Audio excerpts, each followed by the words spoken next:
Hello student, आज हम देखने वाले हैं biotechnology and its application. Biotechnology and its application ये चैप्टर बायोटेक यूनिट है आपको, एक 12th में यूनिट है आपको, 12th का चैप्टर है, स्कोरिंग चैप्टर है और ज़्यादा वेटेज वाला चैप्टर है। नीट में इसमें काफ़ी क्वेश्चन आते हैं, 7-8 क्वेश्चन दिखाई गए हमें पिछले जो नीट के एग्जाम हुए उसमें। 2 चैप्टर्स आते हैं, उसमें हम बायोटेक 2 देख रहे हैं पहले, जिसको हम बायोटेक्नोलॉजी एंड इट्स एप्लीकेशन देखेंगे। तो हम स्टार्ट करते हैं। तो बायोटेक्नोलॉजी के बारे में थोड़ा बता देता हूँ पहले कि बायोटेक एक ऐसी फील्ड है जिसमें हम बायोटेक को कंबाइन करते हैं विद टेक्नोलॉजी यानी इंजीनियरिंग मेथड के साथ। तो बायोटेक्नोलॉजी का कॉम्बिनेशन से हम कुछ ड्रग्स बनाते हैं, कुछ मेडिसिन बनाते हैं, एग्रीकल्चर प्रोडक्ट्स बनाते हैं, वो हम सारे एप्लीकेशन इसमें देखने वाले हैं।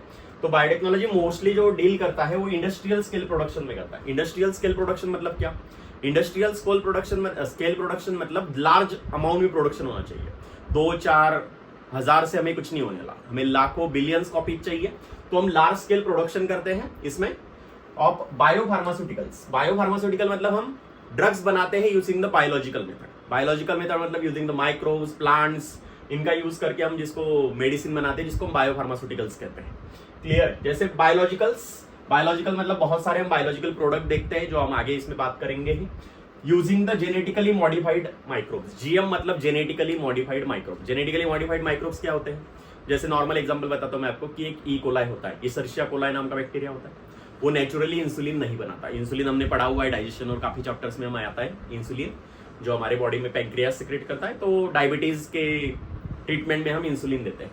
तो ई कोलाई नेचुरली इंसुलिन नहीं बनाता, बट हम जब इंसुलिन डायबिटीज में हम जब इंसुलिन देते थे तब हम पीग या जो कैटल होते हैं उसके पैंक्रियास से एक्सट्रैक्ट करके हम इंसुलिन देता था। बट ऐसा हो गया अलग स्पीसीज का अगर हम इंसुलिन यूज करते हैं तो प्रॉब्लम ये होती थी कि एलर्जिक रिएक्शन होने लगी थी। तो हमने बैक्टीरिया से इंसुलिन बनाया, तो जेनेटिकली मॉडिफाइड माइक्रोब्स थे, जेनेटिकली मॉडिफाइड इशर्शिया कोलाई था, जिसकी बात हम यहाँ पर करेंगे।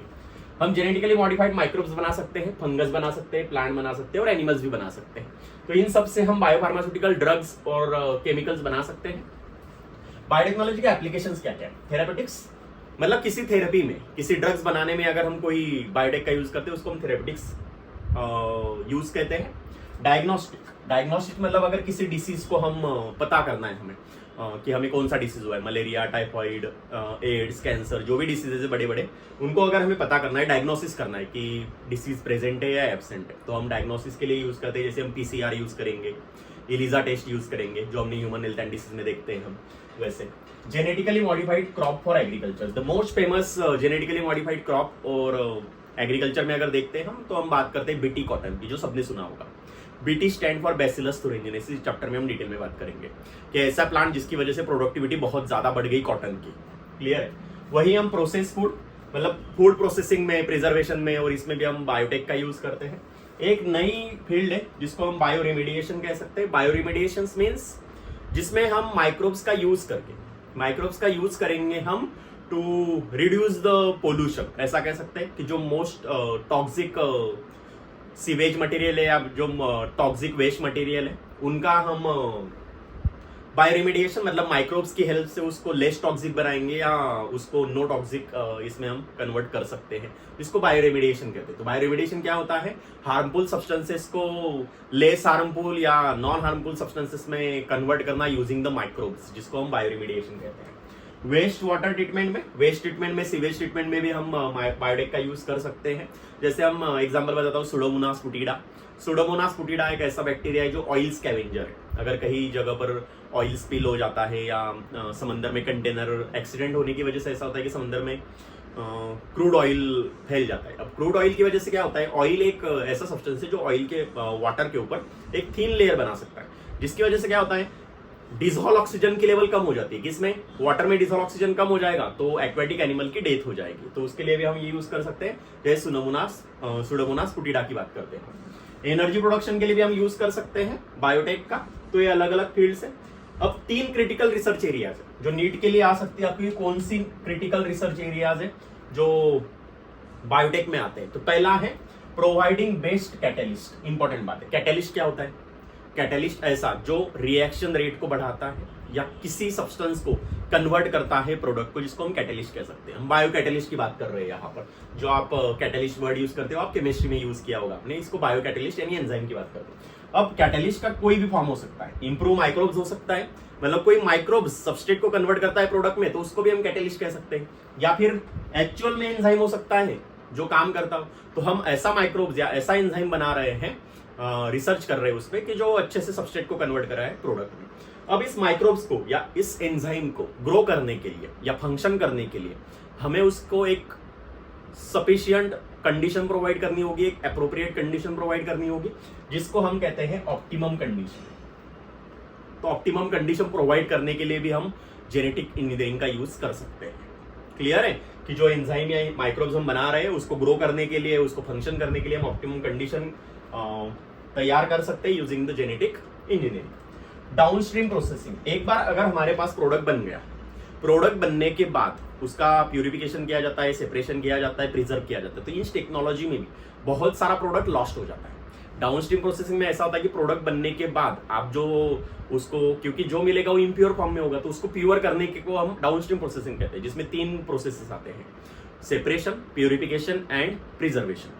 तो इस प्रोसेसेस थ्रू जाते जाते हमारा बहुत सारा प्रोडक्ट लॉस्ट हो जाता है। तो हम ऐसी कंडीशन बना रहे हैं जिसमें डाउनस्ट्रीम प्रोसेसिंग में, प्यूरिफिकेशन में ज्यादा प्रोडक्ट लॉस ना हो। तो ये 3 क्रिटिकल रिसर्च एरिया है बायोटेक में, जो हमने देखा। प्रोवाइडिंग बेस्ट कैटेलिस्ट प्रोवाइड करना है, ऑप्टिमम कंडीशन प्रोवाइड करनी उसके लिए, और डाउनस्ट्रीम प्रोसेसिंग में अच्छा प्योर प्रोडक्ट हमें लाना है।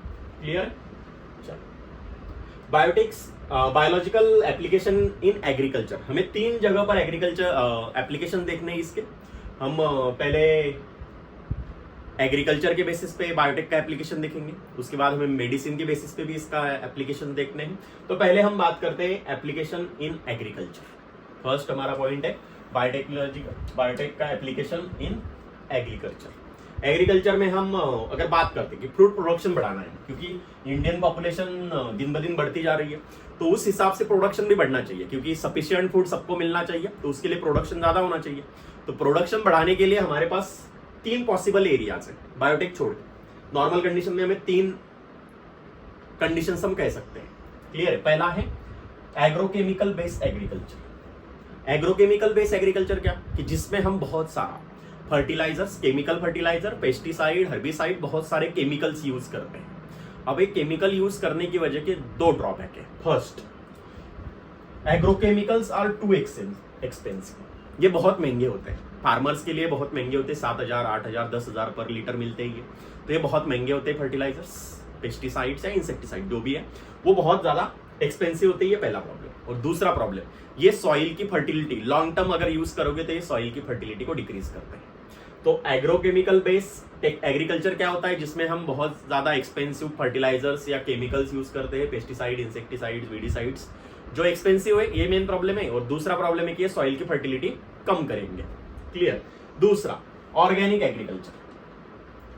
ऑर्गेनिक एग्रीकल्चर की अगर बात करते हैं तो ऑर्गेनिक एग्रीकल्चर खुद में ही बहुत ज्यादा एक्सपेंसिव है, क्योंकि इसमें हम केमिकल का यूज नहीं करते, जैसे हम इसमें वर्मी कंपोस्ट यूज करते हैं, और ये बनने में बहुत ज्यादा पैसा खर्च होता है। तो इट इज टू एक्सपेंसिव और प्रोडक्ट उस हिसाब से यील्ड नहीं होती। तो ऑर्गेनिक एग्रीकल्चर अभी तो इंडिया में पॉसिबल किसी स्टेट करते हैं, जैसे फर्स्ट ऑर्गेनिक स्टेट है हमारा, कंप्लीट ऑर्गेनिक स्टेट जो केमिकल का यूज बिल्कुल नहीं करता, वो है सिक्किम। तो ऑर्गेनिक स्टेट इंडिया में सिक्किम, बट इसकी प्रोडक्टिविटी कम है, और इंडिया की पॉपुलेशन के हिसाब से अगर देखें तो पुअर पॉपुलेशन ज्यादा होने की वजह से वो अफोर्ड नहीं कर सकते ऑर्गेनिक प्रोडक्ट्स को, जो महंगे होते हैं। क्लियर है? तीसरा है जो बेस्ट है, genetically engineer crop based agriculture, मतलब जिसमें जेनेटिकली हमने क्रॉप के अंदर ऑलरेडी सीड्स के अंदर मॉडिफिकेशन किए हुए हैं, और जिसके वजह से हमें बाहर से फर्टिलाइजर और पेस्टिसाइड, इंसेक्टिसाइड यूज करने का हमारा जो काम है वो थोड़ा कम हो जाता है। मतलब ऑलरेडी वो अगर इंसेक्टिसाइड इंसेक्ट रेजिस्टेंस है या वीड रेजिस्टेंस है, ऐसे अगर क्रॉप्स हम बनाएंगे जो इंसेक्ट रेजिस्टेंस या पेस्ट रेजिस्टेंस क्रॉप हम बनाएंगे, तो बाहर से हमें पेस्टिसाइड, इंसेक्टिसाइड खरीदने का और उसको स्प्रे करने का काम नहीं होगा। तो इसकी वजह से ये मोस्ट अफोर्डेबल टाइप है अभी genetically engineer crop based agriculture. Clear है? अब जो ग्रीन रिवॉल्यूशन हुआ था, MS स्वामीनाथन, जो ग्रीन रिवॉल्यूशन आप पढ़ते हो बॉटनी में, आप पढ़ोगे, प्लांट ब्रीडिंग करके चैप्टर है एक आपको, उसमें ग्रीन रिवॉल्यूशन पढ़ोगे, MS स्वामीनाथन ने किया था, जिसने MS स्वामीनाथन साइंटिस्ट थे हमारे, जो फादर ऑफ ग्रीन रिवॉल्यूशन है, NM वॉरलॉक जो father of world green revolution है। तो उसमें उन्होंने प्रोडक्ट ट्रिपलिंग किया, मतलब फूड प्रोडक्शन ट्रिपलिंग हुआ, क्लियर है, ट्रिपल टाइम फूड हम प्रोडक्शन करने लगे, बट उसमें हमने बहुत ज्यादा एक्सेसिव अमाउंट ऑफ फर्टिलाइजर्स और केमिकल यूज किए हुए थे। रीजन क्या था ग्रीन रिवॉल्यूशन का? क्योंकि इंप्रूव क्रॉप वैरायटीज, उन्होंने सेमीडॉर्फ वैरायटीज यूज की थी वीट और राइस की, जिसकी वजह से ज्यादा NM वॉरलॉक की हेल्प से इन्होंने ये किया हुआ था, और जिसकी वजह से ज्यादा प्रोडक्शन हुआ था। ये था उन्होंने मेन ये था कि इन्होंने बहुत ज्यादा फर्टिलाइजर्स और पेस्टिसाइड यूज किए थे। बट इसका प्रॉब्लम क्या हुआ कि आने वाले 1960 और 70 के बीच में ग्रीन रिवॉल्यूशन हुआ, और उसके बाद तुरंत अगर हम 80s की बात करते हैं, 1980s 1990 में, तो सॉइल की फर्टिलिटी ड्रास्टिकली डिक्रीज हो गई थी। काफी जगह पर ऐसा हुआ कि बंजर जमीन हो गई, डेजर्टिफिकेशन होने लगा। तो ये एक मेन प्रॉब्लम था इसका।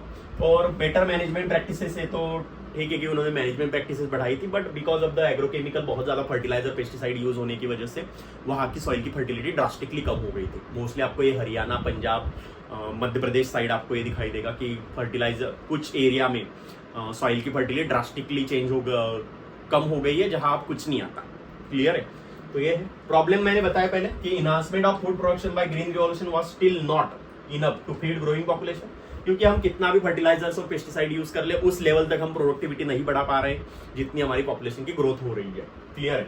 मैंने पहले बताया कि ये ज्यादा एक्सपेंसिव होते हैं एग्रोकेमिकल, डेवलपिंग वर्ल्ड के लिए, जो फार्मर अभी इंडिया में है उनके लिए काफी एक्सपेंसिव है। Increasing yield in existing variety is not possible using conventional method. Conventional method जो थे, मतलब पुराने जो मेथड हम यूज करते हैं, वो इनफ अमाउंट में प्रोडक्टिविटी नहीं बढ़ा पा रहे। क्लियर है? तो ये प्रॉब्लम होता है इसके साथ, तो हम उसमें बायोटेक का यूज कर सकते हैं। आगे बढ़ते हैं। जेनेटिकली मॉडिफाइड ऑर्गेनिज्म की अगर बात करते हैं, तो पहले देख लेते हैं। Organism include plant, bacteria, fungus और एनिमल। कुछ भी हो सकता है, प्लांट हो सकते हैं, बैक्टीरिया हो सकते हैं, फंगस हो सकते हैं, एनिमल हो सकते हैं। Whose gene have been altered by manipulation, जिसका हमने जेनेटिक मटेरियल चेंज किया है।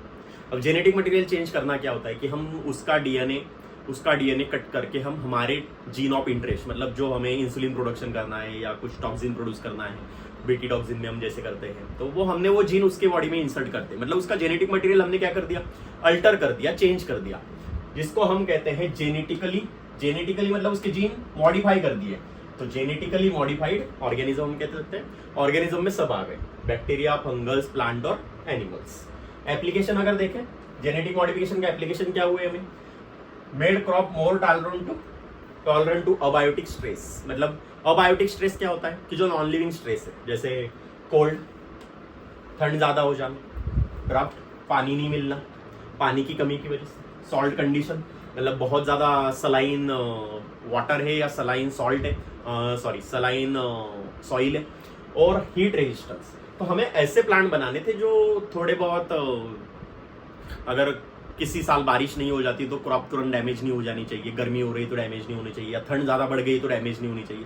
तो हमने ऐसे क्रॉप बनाए जो ज्यादा सह सकते हैं अबायोटिक स्ट्रेस को, मतलब नॉन लिविंग स्ट्रेस को ये ज्यादा लेवल तक सह सकते हैं और डैमेज नहीं होंगे जल्दी। Reduce reliance on chemical pesticide. हमने ऑलरेडी पेस्टिसाइड बाहर से स्प्रे करने की जरूरत कब होती है, जब प्लांट खुद पेस्ट को कुछ नहीं करता, मतलब प्लांट के अंदर उसको मारने की शक्ति नहीं है।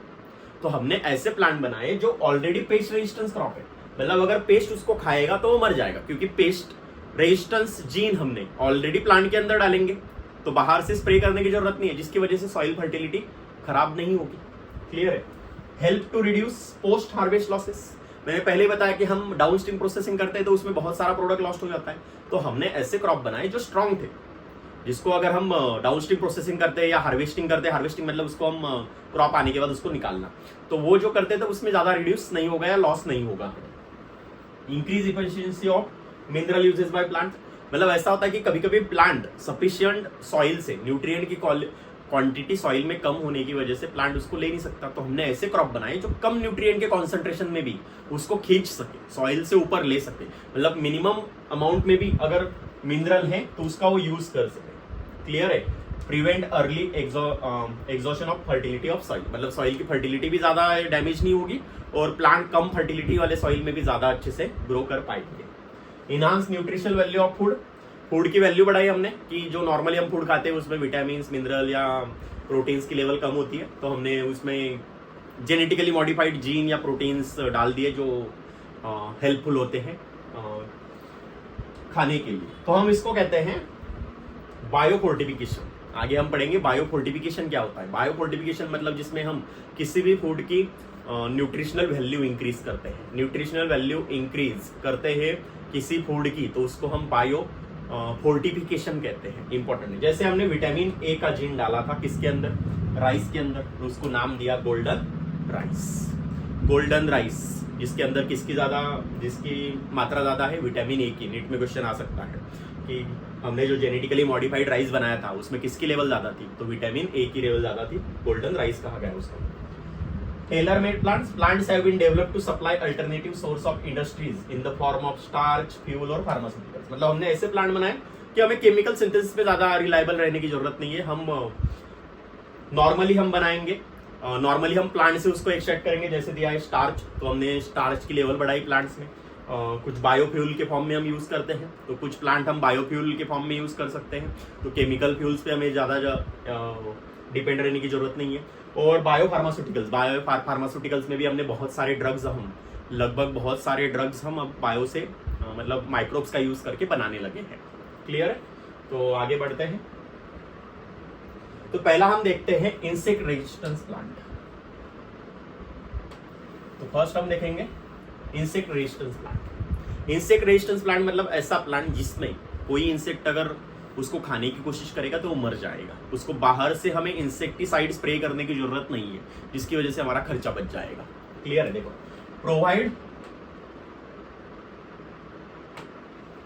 Provide resistant to insect without need for insecticide. मतलब ऐसे प्लांट जो ऑलरेडी इंसेक्ट रेजिस्टेंस है, जिसको बाहर से इंसेक्टिसाइड पेस्ट करने की जरूरत नहीं है, तो उस मेथड को हम बायो पेस्टिसाइड भी कह सकते हैं, क्योंकि हमने बायो लिविंग सिस्टम में ही पेस्टिसाइड जीन डाल दिया है कि उसके ऊपर पेस्ट मतलब कीड़े मकोड़े ग्रो नहीं हो पाएंगे। क्लियर है? Example of biopesticide BT cotton है, बीटी कॉर्न, राइस। बीटी यहाँ पर हम बात करेंगे बैसिलस thuringiensis की। तो हमने सबसे फेमस है बीटी कॉटन, जो मोस्ट सक्सेसफुल है और फेमस है।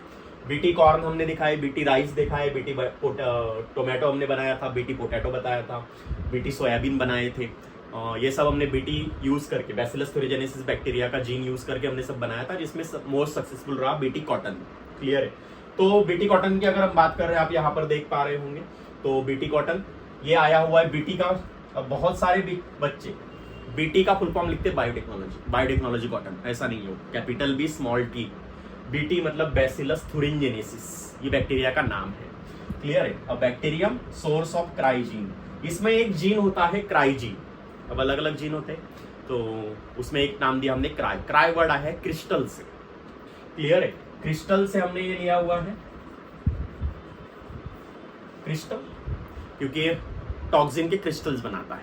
तो हम देखेंगे इसको क्राइजीन, क्रिस्टल जीन जो कोड करता है बीटी टॉक्सिन को। अब बैक्टीरिया खुद एक टॉक्सिन बनाता है, तो बैक्टीरिया मरता क्यों नहीं, ये भी क्वेश्चन है, नीट में पूछा गया है। तो इसका रीजन ये है कि बैक्टीरिया जो टॉक्सिन बनाता है वो प्रोटॉक्सिन होता है। प्रोटॉक्सिन मतलब इनएक्टिव टॉक्सिन। क्लियर है? तो ये जो बीटी टॉक्सिन बनता है वो प्रोटॉक्सिन है, और प्रोटॉक्सिन को कन्वर्ट करने में प्रोटॉक्सिन को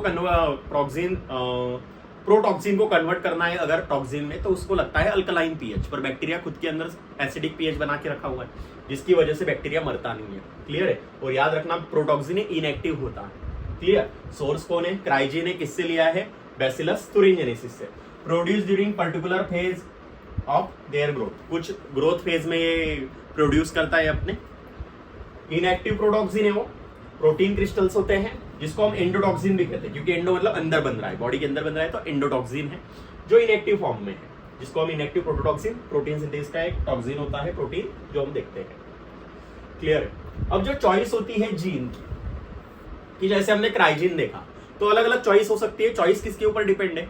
चॉइस जो जीन हम प्लांट के अंदर डालने चाहते हैं, उसके लिए हमें दो चीजें पता होनी चाहिए। पहला कि हम किसको मारना चाहते हैं, हमारा टारगेटेड पेस्ट कौन है।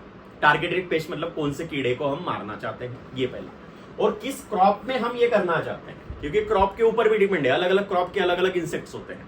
तो दो चीजें हमें डिपेंड करते हैं कि कौन सा जीन हम डालेंगे, जैसे टारगेटेड जीन और टारगेटेड पेस्ट और क्रॉप के ऊपर, टाइप ऑफ क्रॉप के ऊपर डिपेंड। इंपॉर्टेंट है, नीट पीवाईक्यू में ये पूछा गया है, याद रखना। Cry1AC एंड Cry2AB, याद रखो, Cry1AC और Cry2AB ये जीन के नाम है। तो Cry1AC एंड Cry2AB ये किसको मारता है? कॉटन बॉलवर्म को। कॉटन के बॉलवर्म मतलब कॉटन के बड़ी सी कैरी जैसे होता है जिसके अंदर कीड़े घुस जाते हैं और अंदर के कॉटन को खा जाते हैं। तो उस कॉटन बॉलवर्म को मारने के लिए हम यूज करते हैं कौन सा जीन? Cry1AC एंड Cry2AB करके। क्लियर है? तो Cry1AC Cry2AB cotton bollworm. Cry1AB क्योंकि Cry2AB ऊपर था, अब Cry1AB की बात करते हैं कि कॉर्न बोरर। मका होती है हमारी मेज, तो मेज में जो मेज को डैमेज करने वाले, खाने वाले जो कीड़े होते हैं जिसको हम कॉर्न बोरर कहते हैं, उनके खिलाफ अगर उनको मारना है हमें कॉर्न बोरर को, तो हम जीन यूज कर सकते हैं Cry1AB। क्लियर है? तो Cry1AC और Cry2AB कॉटन बॉलवर्म और Cry1AB कॉर्न बोरर को यूज करते हैं।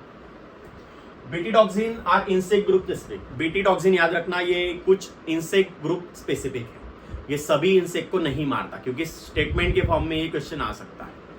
क्लियर है? तो बीटीडॉक्सिन ये इंसेक्ट ग्रुप स्पेसिफिक होता है, जैसे लेपिडोप्टेरा। अब ये जो दिए हुए हैं ये सब ऑर्डर है।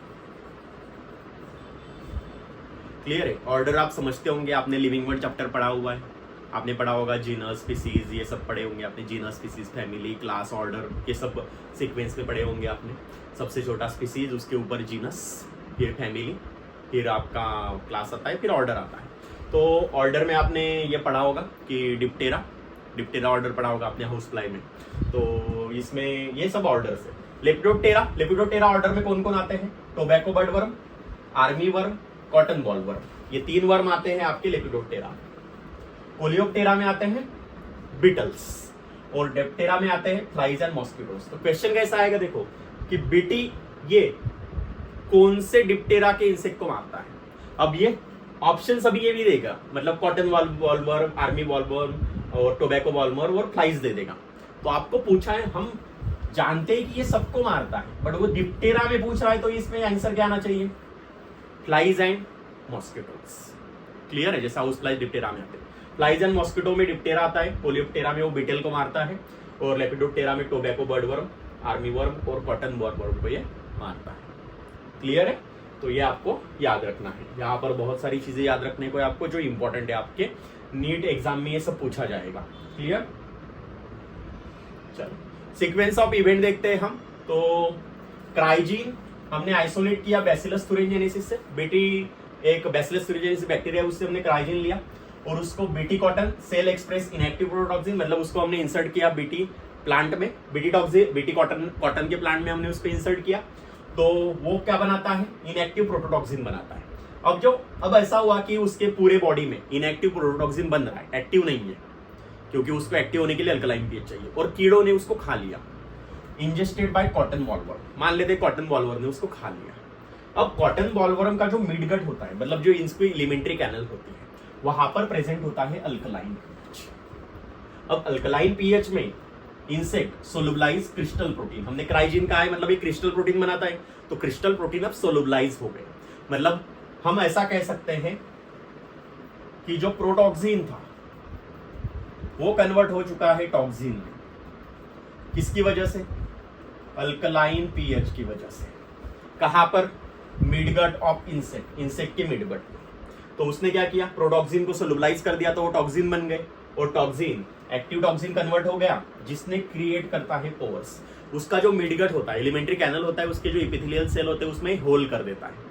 होल करने की वजह से, पोर करने की वजह से उसके अंदर पानी चला जाएगा। अब देखो, swelling of midgut epithelial cell and thereby lysis, मतलब क्या होगा? एपिथेलियल सेल में होल करने की वजह से उसके अंदर बहुत सारा पानी चला जाएगा, वो सेल क्या होगी? स्वेल होगी और फट जाएगी, तो उसके एपिथेलियल सेल ब्रस्ट हो जाएंगे, जिसको हम लाइसिस कहते हैं, और जिसकी वजह से डेथ हो जाएगी इंसेक्ट की।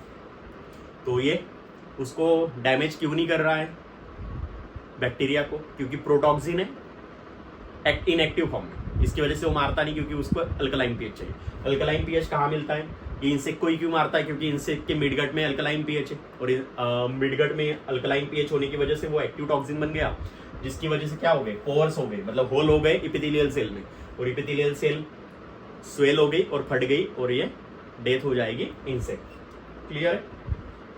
वैसे ही सेकंड एग्जांपल देखेंगे हम पेस्ट रेजिस्टेंस प्लांट का। जैसे हमने इंसेक्ट रेजिस्टेंस प्लांट देखा, जैसे पेस्ट रेजिस्टेंस प्लांट है। हम इसमें बात करने वाले हैं टोबैको प्लांट की। अब टोबैको प्लांट के बारे में थोड़ा बताता हूँ कि टोबैको प्लांट के प्रोडक्ट जो होता है वो लीव्स होता है, क्योंकि लीव्स से ही टोबैको बनता है। क्लियर है? अब टोबैको प्लांट को रूट है, जो टोबैको प्लांट के रूट्स होते हैं उसको डैमेज करने वाला एक आपको नेमेटोड दिखाई देगा। हम इसकी बात करेंगे। नेमेटोड होता है एक, नेमेटोड मेलाइडोगाइनी इनकॉग्निटा नाम का नेमेटोड होता है। नेमेटोड आते हैं आपके अस्केलमिंथस। तो वो नेमेटोड क्या करता है, प्लांट के रूट को, जो प्लांट के रूट खिले खिले होने चाहिए, एकदम ऐसे सेपरेट होने चाहिए, जिसकी वजह से एब्जॉर्प्शन सही से होगा। तो ये क्या कर देता है, इसके अंदर देखो इसने ऐसे ट्यूमर टाइप क्लबिंग फॉर्म हो गई, जिसकी वजह से सरफेस एरिया कम हो जाता है, रूट डिसीज हो गई, जिसकी वजह से वो एब्जॉर्प्शन नहीं कर पाएंगे। और सिंपल सी बात है, रूट अगर न्यूट्रिएंट और वाटर का एब्जॉर्प्शन नहीं कर पाएंगे तो प्लांट की ऊपर वाले प्लांट की डेथ हो जाएगी, लीव्स नहीं आएंगे, प्रोडक्शन कम हो जाएगा। तो इसके मारने के लिए हमने एक टेक्नोलॉजी यूज की, आरएनए इंटरफेरेंस टेक्नोलॉजी। अब देखो, अब जो हम यहाँ पर यूज करने वाले cellular defence has seen in all eukaryotic against the paste information. हमें जब भी हर लिविंग ऑर्गेनिज्म में जो यूकैरियोटिक है उसके बॉडी में सेलुलर डिफेंस मैकेनिज्म होती है। मतलब क्या होता है, अगर कोई हमें मारने आता है in the form of RNA या डीएनए, तो हम उसके आरएनए या डीएनए को इनएक्टिव करते हैं, जिसको साइलेंसिंग कहते हैं। जीन साइलेंसिंग कहा जाता है उसको, कि जीन के अगर हम आरएनए, सिंपल सी बात है, आरएनए या डीएनए को हमें अगर इन्फेक्शन करना है तो प्रोटीन के फॉर्म में इन्फेक्शन करना होगा, तो उसको आरएनए या डीएनए से उसको एमआरएनए बनाना होगा, और एमआरएनए से बनेंगे प्रोटीन। तो एमआरएनए को इनएक्टिव करने के लिए हम एमआरएनए सिंगल स्ट्रैंडेड होता है, हम क्या करते हैं, हम दूसरा हमारी बॉडी में इसके खिलाफ उसका कॉम्प्लीमेंट्री आरएनए बनता है। अब देखो, जो एमआरएनए था उसका हमने कॉम्प्लीमेंट्री बना दिया, तो कॉम्प्लीमेंट्री मतलब इसके अपोजिट वाला, तो दोनों ज्वाइंट हो गए, और ये दोनों ज्वाइंट होने के बाद डबल स्टैंडर्ड आरएनए बन गया। और डबल स्टैंडर्ड आरएनए प्रोटीन नहीं बना सकता। फिर से बताता हूं, ध्यान दो, अगर हमारी बॉडी में किसी को इन्फेक्शन करना है तो प्रोटीन के फॉर्म में इन्फेक्शन करना होता है यूकैरियोटिक में। तो हमारी सेलुलरी पे ये क्या करती है, अगर प्रोटीन बनना है तो एमआरएनए बनाना पड़ेगा, एमआरएनए से ही प्रोटीन बनेंगे। तो एमआरएनए को इनएक्टिव करने के लिए हमारी बॉडी उसके खिलाफ अपोजिट में एक सेम सीक्वेंस बनाती है, कॉम्प्लीमेंट्री। मतलब जैसे ए के खिलाफ टी बनता है, एडेनाइन के खिलाफ थाइमीन, ग्वानिन के खिलाफ साइटोसिन, या एडेनाइन के खिलाफ यूरेसिल, जो बनता है वो हमारी बॉडी उसके खिलाफ बनाती है। और उस एमआरएनए के साथ वो अगर बाइंड हो जाता है तो वो डबल स्टैंडर्ड आरएनए बन जाएगा। जो सिंगल स्टैंडर्ड एमआरएनए था तो वो प्रोटीन नहीं बना सकता, वो इनएक्टिव हो जाता है। तो ये सेलुलर डिफेंस मैकेनिज्म, मतलब आरएनए साइलेंसिंग, ये सब यूकैरियोटिक में होती है। इंपॉर्टेंट क्वेश्चन नीट में बन सकता है। अब देखो, इसको आरएनए इंटरफेरेंस या आरएनए आई टेक्नोलॉजी कहते हैं हम, based on post translational silencing of mRNA. Transcriptional, most transcriptional मतलब क्या होता है। अब देखो, ट्रांसक्रिप्शन क्या होता है, डीएनए से एमआरएनए बनना, इसको कहते हैं ट्रांसक्रिप्शन। उसने पोस्ट ट्रांसक्रिप्शनल कहा हुआ है, मतलब जो पहले डीएनए था उससे एक एमआरएनए बना। अब इस पोस्ट ट्रांसलेशन मतलब ट्रांसक्रिप्शन के बाद हम इसको साइलेंट कर देंगे। कैसे, हम इसके खिलाफ आरएनए बना देंगे दूसरा, जो कॉम्प्लीमेंट्री बाइंड हो जाएगा और इनएक्टिव हो जाएगा। तो डबल स्टैंडर्ड है मतलब ये इनएक्टिव है। क्लियर है? तो इसको आरएनए साइलेंसिंग कह सकते हैं। ये आई आता है कि आरएनए आई का फुल फॉर्म आता है आरएनए इंटरफेरेंस। या आरएनए इंटरफेरेंस का क्वेश्चन आता है कि आरएनए इंटरफेरेंस किस में हम यूज करते हैं। तो ये नेमेटोड जो टोबैको प्लांट में होता है उसके खिलाफ हम ये यूज करते हैं। ये हम ऑल यूकैरियोटिक में भी देख सकते हैं, cellular defence. Translation of mRNA code for paste specific gene is silence और प्रिवेंटेड। मतलब जो एमआरएनए कोड करने वाला था प्रोटीन को, उसको हमने क्या कर दिया, साइलेंस कर दिया, प्रिवेंट कर दिया प्रोटीन बनाने से, due to the formation of complementary double standard RNA. क्या बना दिया उसने, मैंने पहले बताया कि कॉम्प्लीमेंट्री डबल स्टैंडर्ड आरएनए बन गया, जिसकी वजह से साइलेंट हो जाता है। सोर्स क्या है, हम ये कॉम्प्लीमेंट्री डबल स्टैंडर्ड आरएनए बनाने के लिए हमें हमारा डबल कॉम्प्लीमेंट्री तो कहां से लाना होगा, तो कॉम्प्लीमेंट्री कहां से लाएंगे हम, उस एमआरएनए के कॉम्प्लीमेंट्री। तो पहला आ सकता है वायरस विद आरएनए जीनोम। तो हम वायरस का आरएनए यूज करते हैं, जिसका कुछ वायरस होते हैं जिसका आरएनए जेनेटिक मटेरियल होता है, तो उसके वायरस से हम ये कॉम्प्लीमेंट्री सीक्वेंस ला सकते हैं। या दूसरा, mobile genetic element transposomes replicating via RNA intermediate. अब ट्रांसपोसोम्स क्या होते हैं, ये इंपॉर्टेंट बात है। जो हमारा डीएनए होता है उस डीएनए में से कुछ पार्ट ऐसा होता है, कुछ पार्ट ऐसे होता है जो अपनी जगह छोड़ के जंप करता रहता है पूरे डीएनए के ऊपर, एक जगह से दूसरी जगह जा सकता है अपनी लोकेशन। ऐसा समझ लो कि सेगमेंट ऑफ डीएनए जो अपनी लोकेशन चेंज कर सकता है। या तो दो तरह में आपको ट्रांसपोसोम, इसको ट्रांसपोसोम कहते हैं, ये समझ लो पहले कि जो अपने डीएनए को जंप कर सकता है एक जगह से दूसरी जगह पर, तो जिसको ट्रांसपोसोम्स कहते हैं। ट्रांसपोसोम्स दो तरह के हो सकते हैं, एक होता है cut and paste. Cut and paste का मतलब क्या होता है कि डीएनए यहां से कट हो जाएगा, मतलब टूटेगा और दूसरी जगह पर जाके जुड़ जाएगा, जिसको कट एंड पेस्ट कहते हैं। दूसरा होता है copy and paste. Copy and paste क्या होता है, ये डीएनए अपना एक कॉपी बनाएगा और वो कॉपी दूसरी जगह जाएगा, मतलब ओरिजिनल वाला अपनी जगह नहीं छोड़ेगा, ये दोनों ही अपनी जगह, कोई अपनी कॉपी से जगह चेंज कर रहा है, कोई खुद जगह चेंज कर रहा है, मतलब दोनों ही इसमें डीएनए एक जगह से दूसरी जगह जा रहा है। इसको कहा जाता है ट्रांसपोसोम, जिसको मोबाइल जेनेटिक एलिमेंट भी कहा जाता है। तो उसको भी अगर इस डीएनए को कॉपी होना है, सिंपल सी बात है, इस डीएनए को अगर कॉपी होना है तो ये आरएनए थ्रू कॉपी होता है, वाया आरएनए इंटरमीडिएट बनता है यहाँ पर और फिर वो डीएनए बनता है। तो आरएनए इंटरमीडिएट जो बनता है ट्रांसपोसोम्स में, वो भी हम यूज कर सकते हैं कॉम्प्लीमेंट्री के फॉर्म में। क्लियर है? तो हम ये आगे देखते हैं, कंटिन्यू। देखो, in case of nematode resistant transgenic tobacco, देखो टोबैको जो प्लांट होता है, pest causing root knot disease. Root knot disease मैंने पहले बताया कि ट्यूमर जैसे गांठ हो जाती है टोबैको प्लांट में, जो होता है मेलाइडोगाइनी इनकॉग्निटा।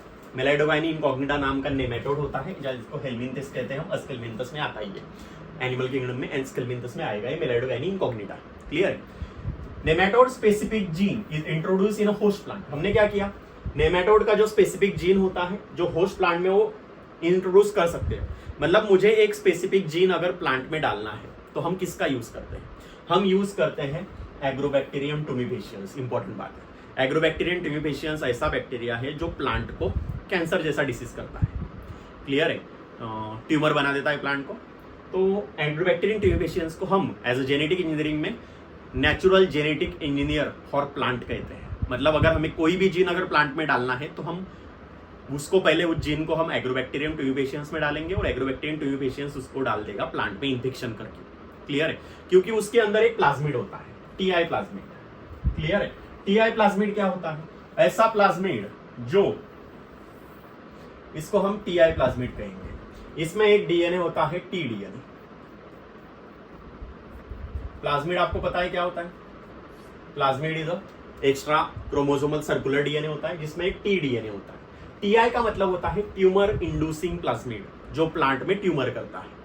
क्लियर है? तो हम क्या करते हैं, इस टी डीएनए के कुछ पार्ट में, इस टी डीएनए का कुछ हिस्सा होगा, उसमें हम हमारा एक specific nematode specific gene introduce कर देंगे। और जब ये बैक्टीरिया, मतलब एग्रोबैक्टीरियम टुमिफेशियस, जब इसको प्लांट को इन्फेक्ट करेगा तो हमारा स्पेसिफिक जीन भी प्लांट के अंदर चला जाएगा और प्लांट तब बनाएगा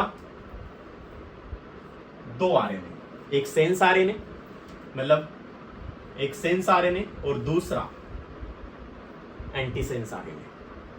अब ये सेंस आरएनए और एंटीसेंस आरएनए एक दूसरे के कॉम्प्लीमेंट्री होते हैं। जैसे ही आरएनए बनेंगे, एक कॉम्प्लीमेंट्री होने की वजह से ये दोनों जुड़ जाएंगे।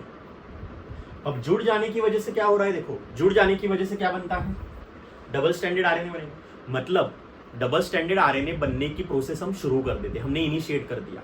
अब ऐसा होगा ना कि जहां पर सेंस एंटीसेंस है वहां पर नेमेटोड का खुद का भी तो एमआरएनए होगा। मतलब इस पूरे प्लांट में जहां पर सेंस एंटीसेंस प्रोसेस चल रही होगी कॉम्प्लीमेंट्री की, वहां अगर नेमेटोड का एमआरएनए है तो उसमें भी कुछ सेंस एंटीसेंस इसको बाइंड हो जाएंगे और एमआरएनए को क्या कर देंगे, साइलेंट कर देंगे। देखो इंपॉर्टेंट बात है, सिर्फ एक आरएनए से नहीं होगा, क्वेश्चन आया हुआ है, दो आरएनए लगेंगे हमें, सेंस और एंटीसेंस दोनों स्ट्रैंड लगेंगे। Sense RNA and antisense RNA being complementary to form double standard, वो कॉम्प्लीमेंट्री अपोजिट एक दूसरे के, तो बाइंड हो जाएंगे and initiate the RNA silencing. वो जैसे ही बाइंड हो जाएंगे आरएनए साइलेंसिंग की प्रोसेस शुरू हो गई। और parasite could not survive in transgenic host. अब वो क्यों सर्वाइव नहीं कर पाएगा, क्योंकि जब ये प्रोसेस शुरू हुई तो उसका भी एमआरएनए किसी सेंस और एंटीसेंस के साथ कंबाइन हो गया और वो भी एमआरएनए क्या हो गया, साइलेंस हो गया, जिसकी वजह से वो खुद को एक्सप्रेस नहीं कर पाएगा। मतलब वो अगर बैक्टीरिया नेमेटोड अगर खुद के प्रोटीन नहीं बना पाएगा तो उसको जिंदा रहने के लिए प्रोटीन्स और जो सारी चीजों की जरूरत है वो नहीं हो पाएगी और वो मर जाएगा। इसलिए हम कहते हैं कि parasite could not survive in transgenic host. Transgenic मतलब टोबैको का प्लांट जिसमें हमने हमारा जीन डाला हुआ है, नेमेटोड स्पेसिफिक जीन डाला हुआ है। तो transgenic plant experience specific interfering RNA के थ्रू अभी इन्फेक्शन नहीं कर सकता। Host plant generated double standard RNA trigger protection against nematode infestation. Important है। तो होस्ट प्लांट नेमेटोड के खिलाफ ये काम कर सकता है। अब क्वेश्चन क्या आते हैं, देखो फिक्स क्वेश्चन है इसमें। आरएनए टेक्नोलॉजी हम किस में यूज करते हैं? तो नेमेटोड रेजिस्टेंस प्लांट बनाने में या नेमेटोड इन्फेक्शन में हम यूज करते हैं। या नेमेटोड में ऐसा क्वेश्चन आता है कि नेमेटोड कौन सा नेमेटोड इन्फेक्शन करता है? तो मेलेडोगाइनी इनकॉग्निटा। आरएनए का फुल फॉर्म आरएनए इंटरफेरेंस। कितने स्ट्रैंड लगेंगे? तो 2 लगेंगे, सेंस एंड एंट्री स्ट्रैंड। किसके थ्रू डालेंगे? बैक्टीरिया यूज करेंगे, एग्रोबैक्टीरियम ट्यूबिफेशियंस, जिसमें प्लाज्मिड होता है टीआई प्लाज्मिड। क्लियर है? इससे ज्यादा क्वेश्चन कुछ नहीं आ सकते। और एक क्वेश्चन बनता है पिछले वाली स्लाइड से जो मैंने बताया था कि ये सब में आरएनए टेक्नोलॉजी मतलब आरएनए साइलेंसिंग या आरएनए इंटरफेरेंस टेक्नोलॉजी है, सब यूकैरियोटिक सेल में नेचुरल होती है। हमने यहाँ पर नेचुरल के और उसको सपोर्ट करने के लिए हमने मेलाइडोगाइनी इनकॉग्निटा का भी यूज किया, जिसकी वजह से वो इन्फेक्शन नहीं कर पाएगा और हमारी टोबैको की प्रोडक्टिविटी बहुत ज्यादा हो जाएगी। क्लियर है? तो ये था हमारा application of agriculture. Next lecture में हम कंटिन्यू करने वाले हैं application of biotechnology in medicine. Thank you.